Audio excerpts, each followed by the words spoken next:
This is a day I've been looking forward to for 2.5 years. For Steve Jobs, no detail was too small, not even the color of your headphones. But why would the Apple CEO care so much about something so seemingly trivial? It's the early 2000s, and you spot something curious on the streets. People with bright white earbud cords dangling from their ears. In a sea of black and gray headphones, these white earbuds stand out a mile away. And that was exactly the point.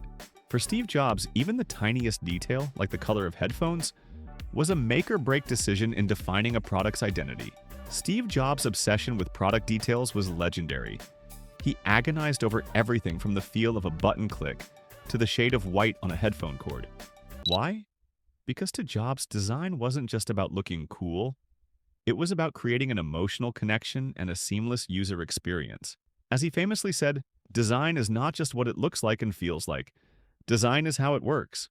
But that didn't mean he ignored how it looks. Far from it. Apple's design philosophy under Jobs was all about simplicity and standing out from the crowd.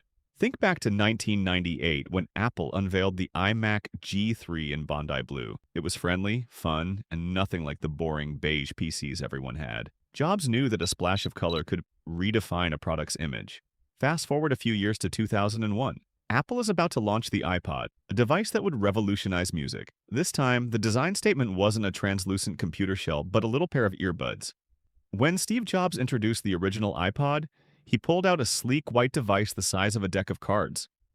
But it wasn't just the iPod's shape or size that grabbed attention. It was the earphones. Apple's choice to make the iPod's earbuds and cables pure white was unheard of in an era when most headphones were black. Those white earbuds soon became iconic symbols of the iPod revolution. Walk down any street, and if you saw white cords, you knew that person had an iPod.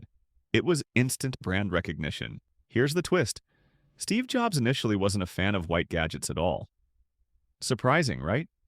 According to Apple designer Jony Ive, Jobs reflexively disliked white when the design team first presented the concept.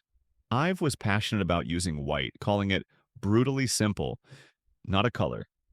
Supposedly neutral, but just an unmistakable, shocking neutral. He and his team believed a stainless steel and white iPod would be timeless and striking. But Jobs wasn't convinced at first. Steve pushed back. He just didn't like how stark white looked initially. So Apple's designers got creative. They mixed up near white shades with poetic names like cloud white, snow white, glacial white, even one dubbed moon gray. These were basically white with a tiny twist of gray. The team was trying to sneak white in through the back door, hoping one of these subtle hues would win Steve over. Finally, one did. Moon gray, a shade so faintly gray that it appeared almost white, caught Jobs' eye. He approved it for the iPod's headphones and cords. In fact, those famous white earbud cords Apple shipped were actually moon gray in disguise. Most people never knew the difference. Under the world, they looked perfectly, immaculately white. And what an impact that decision had. The white, or shall we say moon gray, earbuds became a signature of Apple's design. Apple's advertising made full use of it too. Remember those iPod silhouette commercials? Dark silhouettes dancing on vibrant neon backgrounds with a glowing white iPod and white earbuds, the only bright white in the scene. That stark contrast made the product instantly recognizable. The ads didn't even need to show a logo or explain anything. The white headphones alone told you it was an Apple iPod. The cultural impact was huge. White earbuds were suddenly cool. They symbolized having the latest and greatest tech. There were even reports of muggers targeting people wearing Apple's white earphones because it signaled they had a pricey iPod in their pocket. That's how powerful a little design choice became. It turned headphones, something purely functional, into a fashion statement and a status symbol.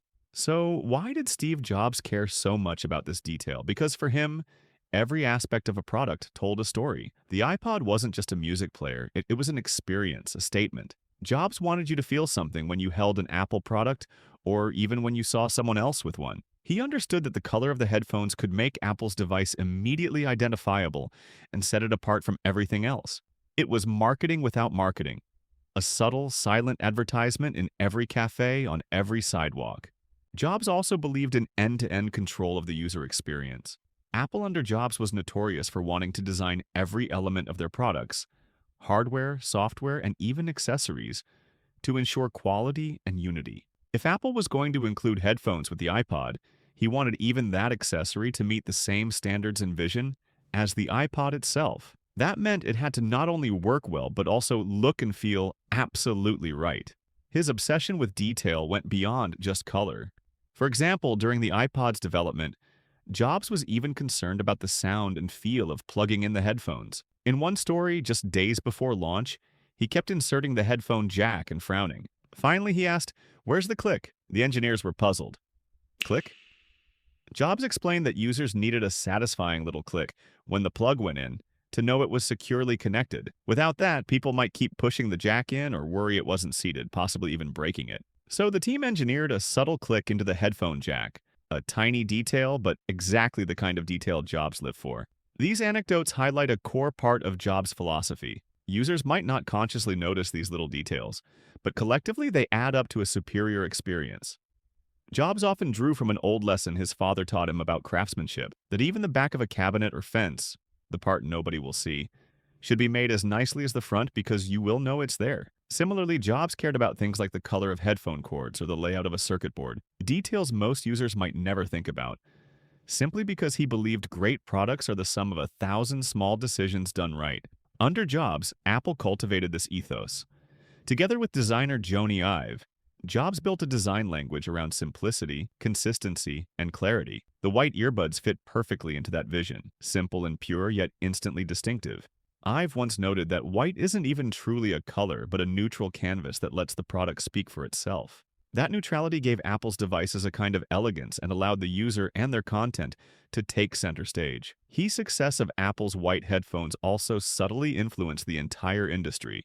Suddenly, white gadgets and accessories became trendy for other brands too. But for Apple, it wasn't about trend. It was a strategic choice rooted in how Jobs wanted people to experience technology as something personal, joyful, and even artful. Even today, that legacy continues. Those original iPod earbuds evolved into the iconic Apple EarPods, and now AirPods, and they're still unmistakably white. Apple has offered headphones in other colors, especially after acquiring the Beats brand, but that classic glossy white remains the defining Apple look. It's a direct reflection of Jobs' influence, echoing his belief that design excellence shows in the smallest of details. In the end, the story of Steve Jobs and the headphone color isn't just about picking white earbuds. It's about a philosophy of design where every detail matters. Jobs cared about the color of headphones because he understood that something as small as color could shape how we feel about a product. It could become part of the product's identity, even part of our identity when we use it. By insisting that those little earbuds be a certain color, he turned an ordinary detail into an extraordinary marketing device and a cultural icon. So, the next time you see someone with those familiar white earphones or you pop in your AirPods, remember this. That exact shade of white was agonized over. It was chosen deliberately to make you notice, to make you feel something. Steve Jobs knew the power of small design choices. They could make products unforgettable. In Apple's case, a simple color choice helped turn technology into fashion and users into a community bonded by white earbuds. That is why Steve Jobs cared so much about the color of headphones. Because it was never just about the color at all. It was about what that color meant for the experience of everyone who ever pressed play on an iPod.